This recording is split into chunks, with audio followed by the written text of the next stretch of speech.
Supreme court ने एक श्रीलंकाई तमिल नागरिक की उस याचिका को खारिज कर दिया जिसमें उसने सजा पूरी होने के बाद भारत से निर्वासन को चुनौती दी थी। अदालत ने दो टूक कहा कि भारत कोई धर्मशाला नहीं है जहां दुनिया भर से आने वाले शरणार्थियों को बसने की अनुमति दी जाए।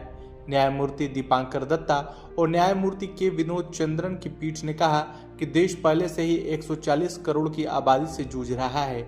ऐसे में हर विदेशी नागरिक को यहाँ शरण देना संभव नहीं है। पीठ ने यह टिप्पणी उस याचिका पर सुनवाई के दौरान कही जिसमें मद्रास हाईकोर्ट के आदेश को चुनौती दी गई थी।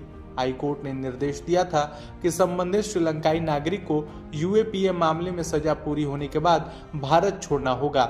याचिकाकर्ता के वकील ने दलील दी कि उनका मुवक्किल वीजा पर भारत आया था और अपने देश में जान का खतरा होने के कारण वह यहाँ शरण लेना चाहता है। साथ ही उसकी पत्नी और बेटा भी बीमार हैं और भारत में ही रह रहे हैं। इस पर अदालत ने स्पष्ट कहा कि अनुच्छेद 19 के तहत भारत में बसने का अधिकार केवल भारतीय नागरिकों को है।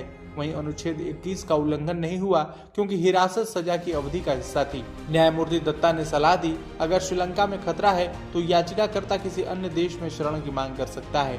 बता दें, याचिकाकर्ता को 2015 में एलटीटीई से संबंध रखने के आरोप में गिरफ्तार किया गया था और ट्रायल कोर्ट ने उसे 10 साल की सजा सुनाई थी, जिसे बाद में हाई कोर्ट ने घटाकर 3 साल कर दिया था।